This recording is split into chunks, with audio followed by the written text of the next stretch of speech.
नमस्कार। आप देख रहे हैं एचआर न्यूज। और आज हम बैठे हैं क्योंकि आज आपको बता दें 23 सितंबर है और आज पाटोदा के अंदर शहीदी सम्मान समारोह का आयोजन किया गया है। वहां बकायदा रैली की गई है, एक शहीदों को नमन वहां किया गया है और आज हरियाणा सरकार की भी छुट्टी है, तो उसमें हम चर्चा करेंगे क्योंकि जो ये शहीद सम्मान समारोह है इसके कई सारे मायने हैं। वहां राव इंद्रजीत ने जो है काफी संबोधित किया है, अपनी बातें रखी हैं, तो उसी पे हम चर्चा करेंगे। हमारे साथ है एडवोकेट नरेश चौहान जी, जो लगातार यानी कि एचआर न्यूज पे विश्लेषण करते रहे हैं। उन्हीं से जानेंगे कि आज जो ये शहीदी सम्मान समारोह है इसके क्या मायने निकाले जाए, क्योंकि तमाम चीजें सामने आ गई है। जिस तरीके से आज वहाँ काफी भीड़ वहां पहुंची है शहीदी सम्मान समारोह के अंदर, उसके क्या मायने हैं। चौहान साहब, एचआर न्यूज में आपका स्वागत है। पहले हम ये जानना चाहेंगे, आज शहीदी सम्मान समारोह पटोदा में मनाया गया, इसके मायने क्या है? क्योंकि आपको ध्यान होगा जब राव इंद्रजीत ने कांग्रेस छोड़ी थी उससे पहले पटौदी में एक रैली की थी।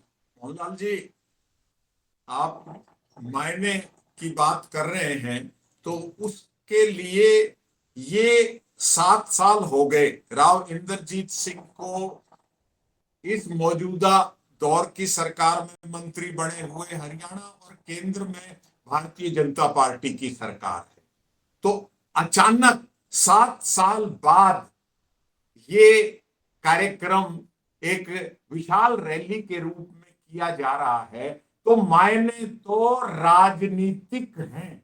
बड़ी स्पष्ट बात। नंबर एक, इसकी तैयारियां पिछले कई दिनों से, एक महीने से लगातार इसके आपने देखा हुआ 3 बार राव इंद्रजीत रेवाड़ी भी आए हैं। इसके लिए राजनीतिक मायने, मैं यही कह रहा हूं आपसे कि इसके राजनीतिक मायने हैं। अब इस रैली में राव इंद्रजीत सिंह के भाषण से, इस रैली में आने वाले जनप्रतिनिधियों से, इस रैली की भीड़ से अंदाजा लगाया जा सकता है, विश्लेषण किया जा सकता है कि हवा का रुख किधर को है। नहीं, तर्क तेवर भी वहां देखने को मिले हैं, जैसे शहीदों को नमन किया, एक डायरी भी वो निकालते हैं, अपनी बात रखते हैं। और एक आपको ध्यान होगा जो अहीर कॉलेज सोसाइटी ने जो जमीन अभी खरीदी है उसको लेकर के 4 दिन से लगातार विवाद गरमाया हुआ है। आज उनके जो परिवार के हैं, उनके भाई के लड़के राव अर्जुन सिंह, उनका भी बयान आ गया। एक निशाना भी साधा गया है तमाम लोगों के ऊपर जो जो इस अहीर कॉलेज सोसाइटी को लेकर के विवाद खड़ा कर रहे हैं, जो लगातार प्रेस कॉन्फ्रेंसों का दौर शुरू हो रहा है। तो हम ये जानना चाह रहे हैं, आपने पूरा भाषण सुना होगा, राव इंद्रजीत ने एक संकेत दिए हैं कि एक नई पारी खेली जाएगी, अभी मतलब मैं रिटायर नहीं। ये बिल्कुल सही बात है। और ये तो देखो, जहां तक अहीर कॉलेज वाले मामले की बात है, तो ये तो जो इस मुद्दे को उठा रहे हैं उन्होंने भी बार बार, आपके चैनल पर भी ये बात आई है, अखबारों में भी आई है कि राव इंद्रजीत सिंह क्यों नहीं जवाब दे रहे, राव इंद्रजीत सिंह क्यों नहीं बोल रहे। तो राव इंद्रजीत सिंह ने आज मौका मिला, उनको जवाब दे दिया। नहीं, उन्होंने तो इतना कहा ना कि जिस जो भी इस जमीन को लेकर के सवाल खड़ा कर रहे हैं इसमें यानी कि बिल्कुल निष्पक्ष है, 1 रुपए की कोई बेईमानी नहीं है, जो कुछ हुआ है नियम के तहत। जो कह रहे हैं, मतलब जो आरोप लगा रहे हैं उनके आरोप है, वो राव इंद्रजीत सिंह से जवाब मांग रहे थे। राव इंद्रजीत सिंह ने बड़े स्पष्ट शब्दों में बता दिया कि भाई कैरू जब चीफ मिनिस्टर था उसकी नजर इस पर थी, अहीर कॉलेज पर। चौधरी बंसीलाल जब चीफ मिनिस्टर थे उनकी नजर थी इस अहीर कॉलेज पर। और उसके बाद भारतीय जनता पार्टी जब 2014 में केंद्र में और हरियाणा में सत्ता में आई, तो भारतीय जनता पार्टी के अंदर के नेताओं जो राव खेमे के विरोधी माने जाते हैं, उनकी नजर भी थी इसको गवर्नमेंट कॉलेज टेक ओवर करवाने के लिए। लेकिन पहले राव वीरेंद्र सिंह ने उसको नहीं होने दिया, और अब वो कह रहे हैं डंके की चोट के मैंने नहीं होने दिया, मैंने इसको रुकवाया है। एक और चीज निकल के आती है, आज इन्होंने कहा कि जो हम जो नसीपुर तक लड़ाई लड़ रहे थे कि पानीपत तक क्यों नहीं पहुंचा जाए, उसके लिए एक जमीन वहां भी तैयार की जाए। भाई पानीपत में भी इसका सही, क्योंकि पानीपत में युद्ध हुआ था। मोहनलाल जी, वही मैं बता रहा हूं कि आप अगर इतिहास की तरफ जाएं, क्योंकि हमारा विश्लेषण हमेशा आंकड़ों पर, तथ्यों पर अनुमान हम नहीं लगाते। राव इंद्रजीत सिंह ने 1977 में विशाल हरियाणा पार्टी की टिकट पर पहली बार चुनाव लड़ा और वो विधायक जनता पार्टी की लहर को धता बताते हुए उन्होंने पारी शुरुआत की। और जब इंदिरा गांधी खुद चुनाव हार गई और इसी 23 सितंबर को राव बीरेंद्र सिंह के पास एक किस्म से जो मोरल बूस्टिंग और एक राजनीतिक ताकत अर्जित करने के लिए रेवाड़ी आई और राव बीरेंद्र सिंह ने विशाल हरियाणा पार्टी कांग्रेस में मर्ज कर दी और राव इंद्रजीत सिंह भी फिर कांग्रेस में विशाल हरियाणा पार्टी से शामिल हो गए। तो अब आपने जैसे जिक्र किया कि जब बीजेपी में शामिल हुए 2013 में, 2014 के इलेक्शन से पहले, तो इसी प्रकार की एक रैली, एक आक्रोश जो कांग्रेस में इनकी बात नहीं मानी जा रही थी, इनको दूसरी पारी में यूपीए के मंत्री भी नहीं बनाया गया था, तो उन बातों को लेके इन्होंने पटौदी में रैली करी। तो पटौदी रैली के बाद जब वो मापदंड इन्होंने देख लिया, लोगों का मिजाज भांप लिया कि लोगों में कसमसाहट है, तो इन्होंने छलांग लगा दी भारतीय जनता पार्टी।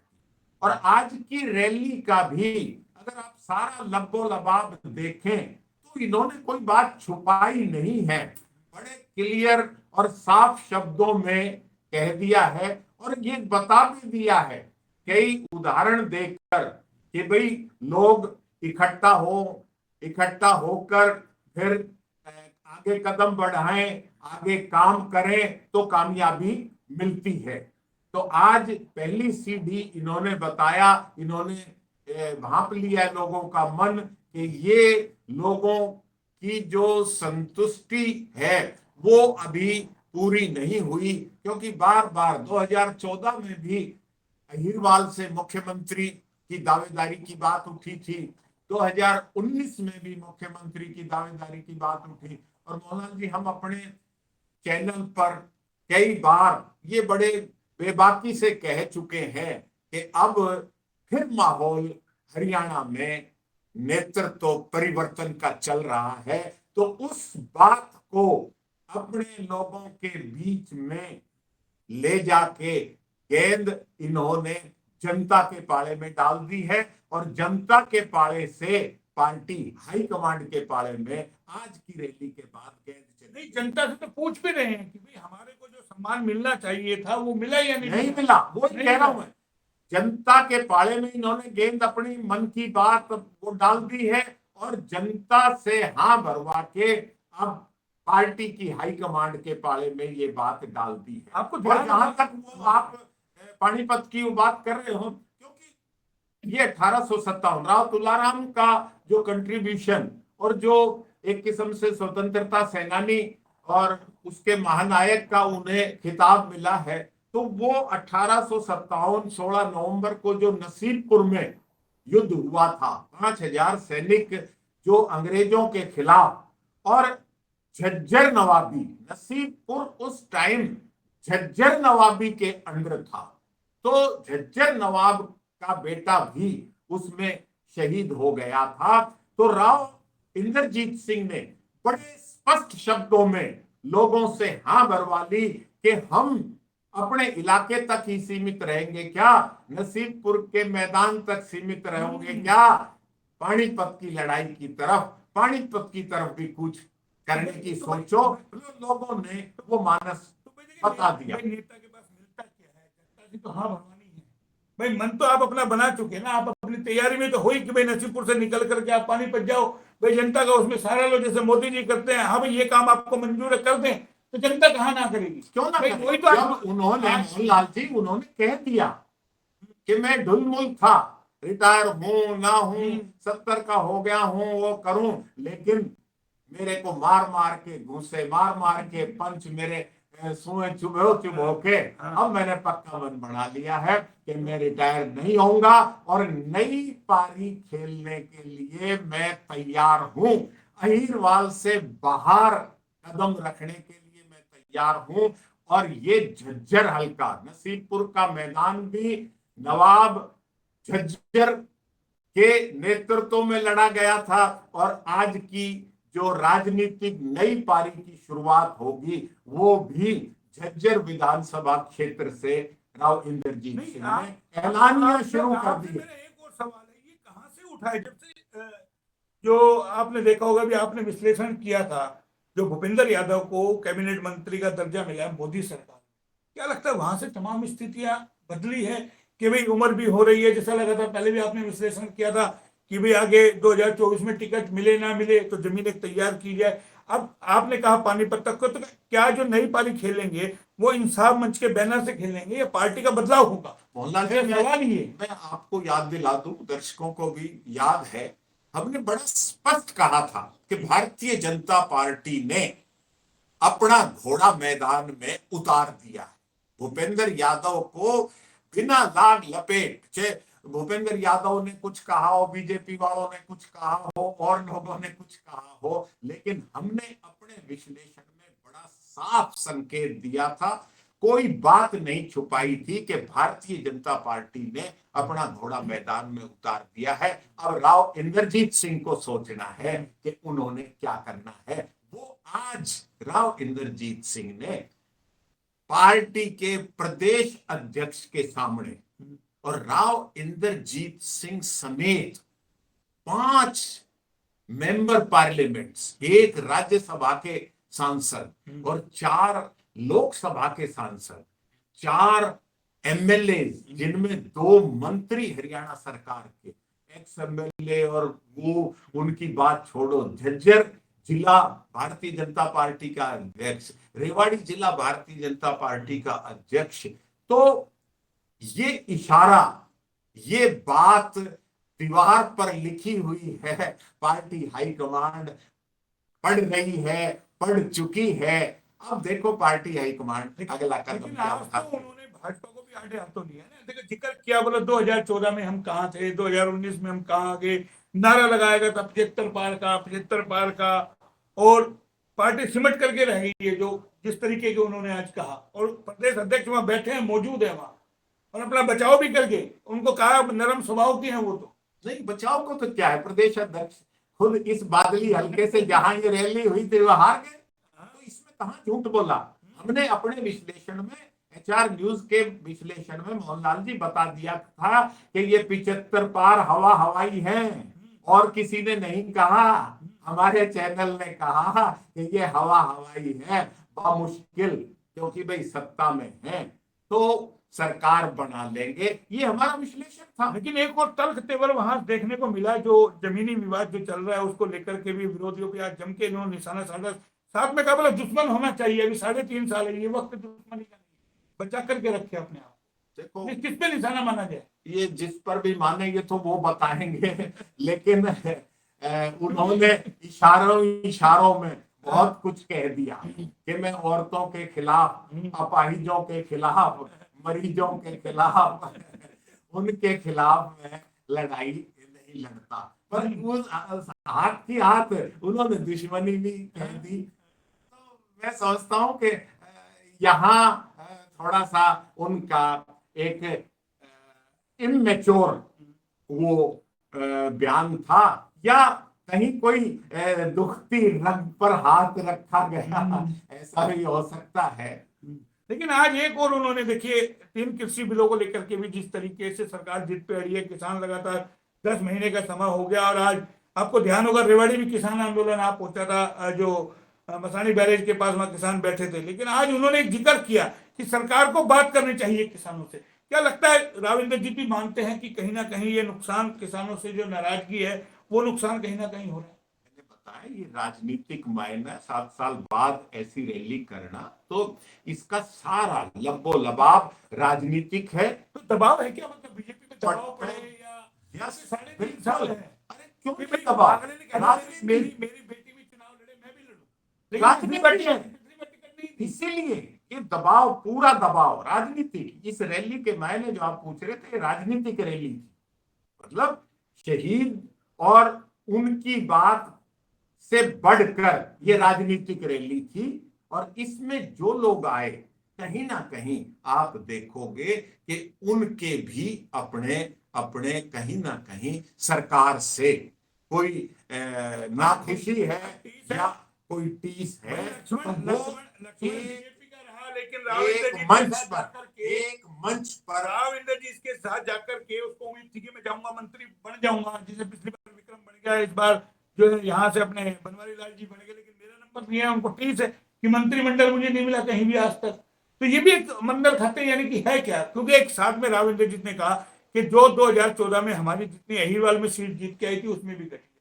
रेवाड़ी का उन्होंने खास तौर पर जिक्र किया कि हम रेवाड़ी हार गए, यानी कि दर्द है उनको रेवाड़ी का। क्यों नहीं है?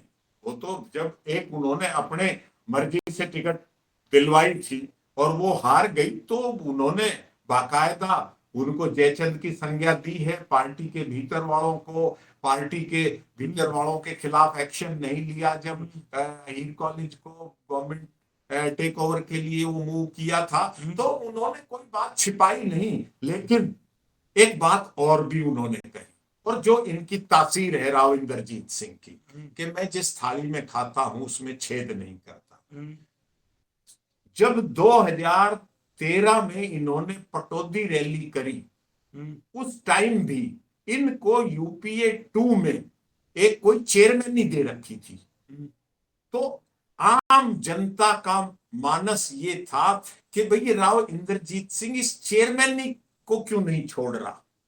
तो ये एक इनकी तासीर है कि ये जो मिला हुआ है उसको आखिर तक अपनी तरफ से नहीं छोड़ेंगे। पार्टी हाईकमांड जैसे इनके पिताश्री को, राव वीरेंद्र सिंह को आजादी के बाद शायद पहली डिसमिसल थी किसी मिनिस्टर की, तो अब आज के दौर में हम देखें तो जिस तरह से गुजरात में सत्ता परिवर्तन, नेतृत्व परिवर्तन हुआ है, बीजेपी के अंदर ही सबका पत्ता काट दिया, तो कोई ऐसा ड्रास्टिक स्टेप हाई कमांड इनके खिलाफ भी ना ले ले। तो इन्होंने स्पष्ट कहा कि पार्टी प्रदेश अध्यक्ष भी मंच पर है और ऑडियंस में संघ के लोग भी हैं।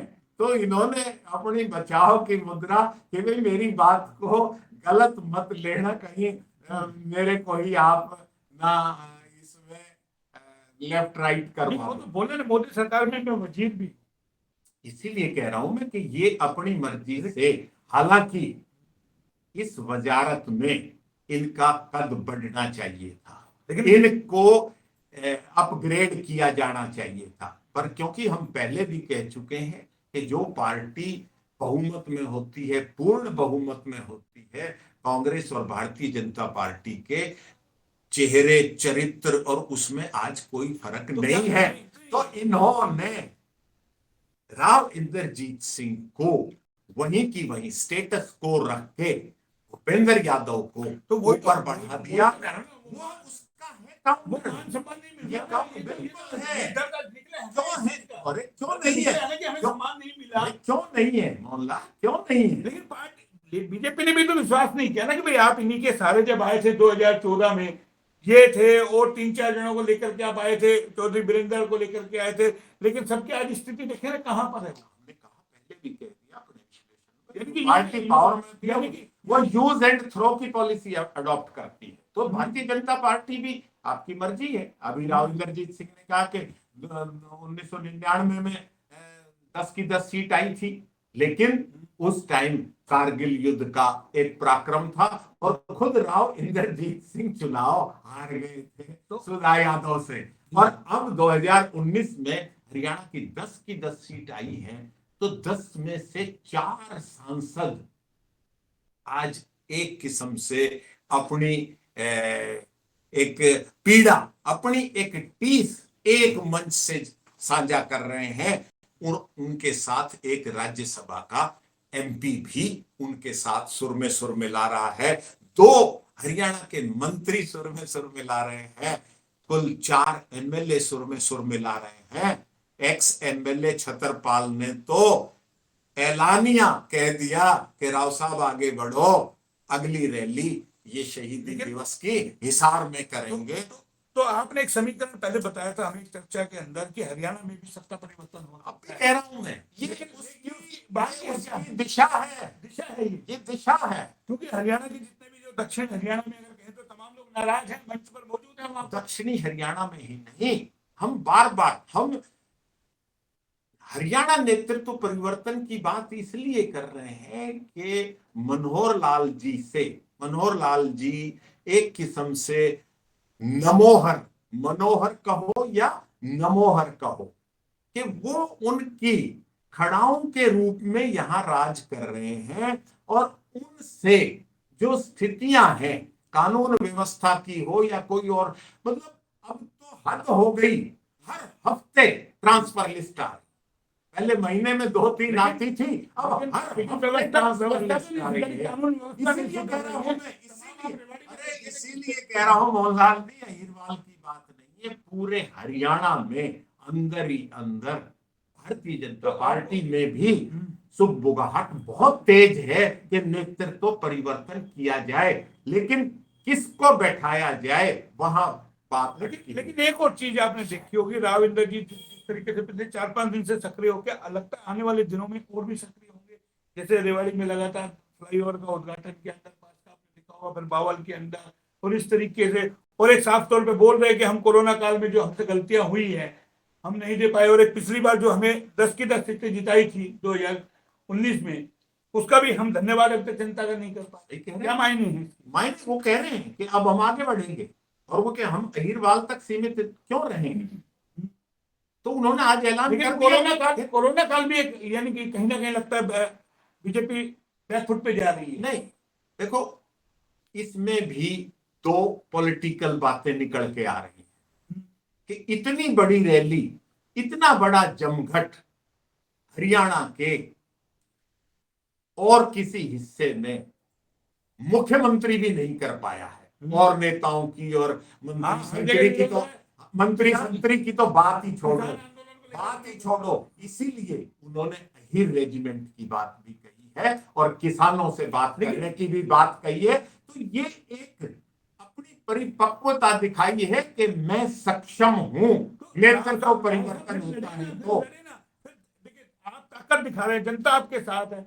आप जब बारी आती है पलटने का, पीछे हट जाते हैं। भाई आप करें ना विरोध, आपके पास अहिरवाल में है, दुष्यंत है, वो भी तो समय लेकर के सरकार के अंदर चीफ मिनिस्टर है ना, आपके पास मौका था ना, आप करते ना, क्यों नहीं किया? तो अब कितने हो गए? हाँ, मैं वही पूछ 9 रहा हूं। आदमी तो इन्होंने इकट्ठे कर दिए मंच पे। 5 MP हाँ, और 4 MLA। हाँ, तो मैं वही बता रहा हूँ ना, आप तो करो खुद ना। मंत्री कर रहे हैं। आने वाले दिनों में आप हाँ, लगता है कांग्रेस से टाई अप करके, यानी कि सरकार गिरा करके कांग्रेस से टाई अप करके बना सकते हैं। देखो ये तो अभी नहीं, कहीं आसार नजर आ रहे हैं आपको? नहीं, भाई हुसैन को भी राजी कर ले और इधर कांग्रेस से करे। और अभी तो 25 सितंबर को चौधरी देवीलाल की बीजेपी, अभी तो जींद में, और दुष्यंत से बड़ा तो अब दुष्यंत का दादा मैदान में आ चुका है।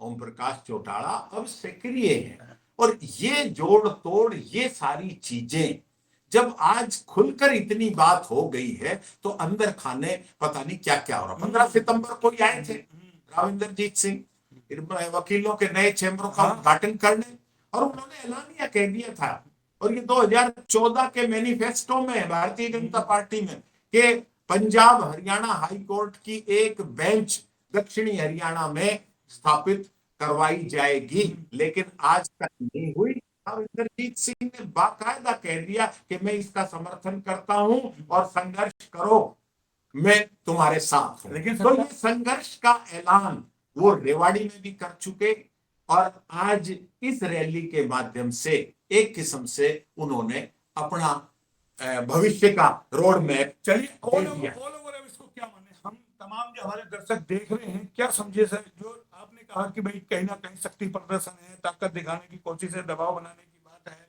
क्या लगता है बीजेपी पे मोदी के रहते हुए दबाव बन पाएगा? क्यों नहीं बन पाएगा? मतलब दबाव तो देखो, कभी भी कोई भी जब आदमी का वो हो जाता है वो कि तो वहां तो मोदी भाई वहां कर रहे हैं वो खुल के अपनी बात भी कह रहे हैं। मतलब वो गेंद मैंने कहा कि पहले उन्होंने पाड़े में डाली जनता के में, और जनता से अब क्यों नहीं है, खुल के आ रही है बात। मतलब वो कहाँ छुपाव है। और आपके ध्यान हो कि 2004 में भी झज्जर में कोई जल युद्ध हुआ था, उस टाइम ये कांग्रेस में थे, और एक किस्म से बाद में इनकी हुड्डा से अनबन हो गई यूपीए 2 में।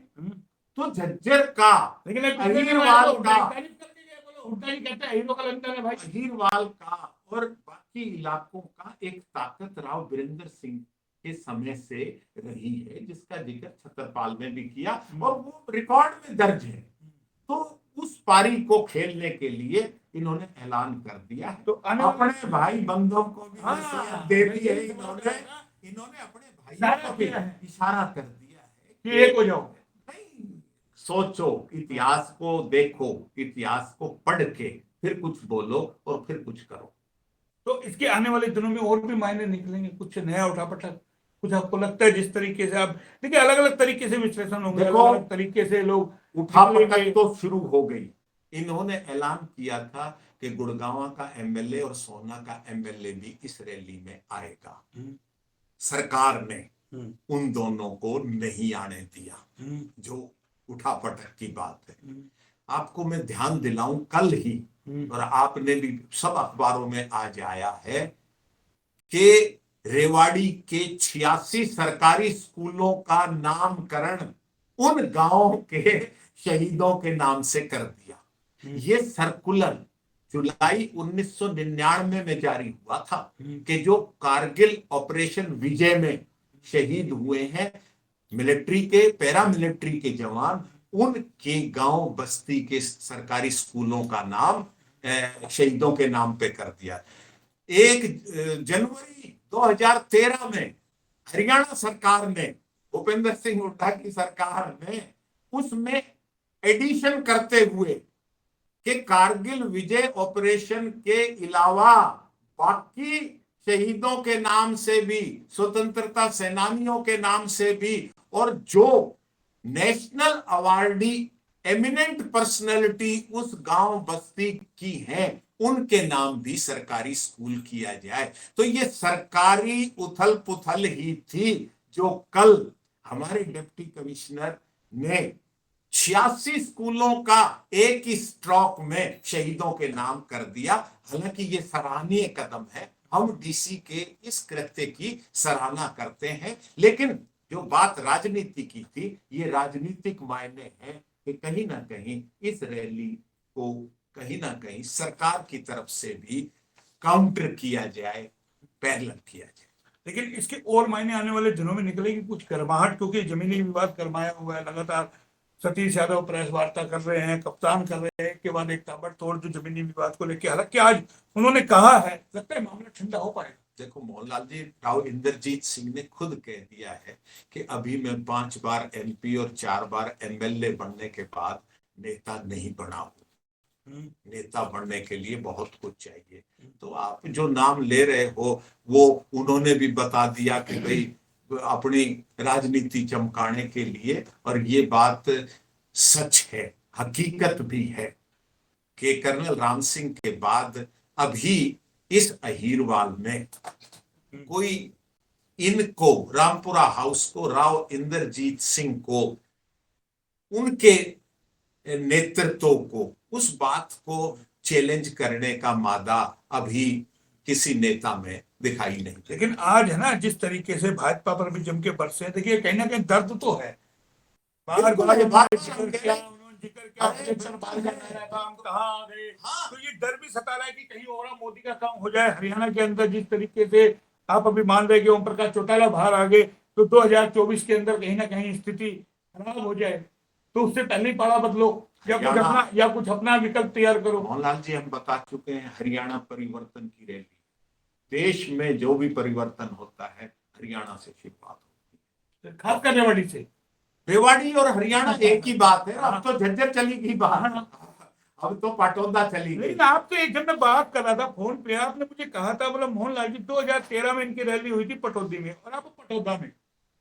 तो मैं उसका एक बार हमारे दर्शकों को भी थोड़ा सा पता चल जाए, आप खुल करके थोड़ा सा कुछ बता पाए। देखो, पटौदी रैली करने के बाद ये कांग्रेस छोड़ के भाजपा में चले गए, अब पटौदा रैली करने के बाद ये कहाँ जाएंगे, ये तो वक्त ही बताए। ठीक है, तो ये विश्लेषण हमने करवा दिया, तमाम सवाल सुने और आगे भी हम लगातार इस पे बहुत सारी अभी निकल के आएंगी, छन के अलग अलग तरीके से लोग क्या क्या कहते हैं उस पर भी हम फोकस रखेंगे। तो फिलहाल आज कुछ और कहना चाहेंगे दर्शकों को? नहीं नहीं, धन्यवाद। तो देखिए, चौहान साहब ने बता दिया तमाम दर्शकों को कि आज इस जो राजनीति जो गरमा रही है हरियाणा की खासकर, और आज जो 23 सितंबर को जो शहीदी दिवस मनाया गया पटौदा में, जाहिर है उसके बहुत सारे मायने हैं। जिस तरीके से भीड़ गई है, राव इंद्रजीत जो गदगद नजर आए हैं वहां पर कि काफी भीड़ है, और जनता को कहीं ना कहीं उनसे भी बाकायदा पूछा जनता से भी कि भाई आपको सम्मान मिला या नहीं मिला, तो वो भी शायद हालांकि कह दिया बोले मैं नहीं मांग रहा जवाब, मैं इस बात में नहीं जाना चाहता, लेकिन कई सारी चीजें निकल के आई है, तो इसके कई सारे समीकरण अभी बनेंगे। एक बात मैं और हाँ। जो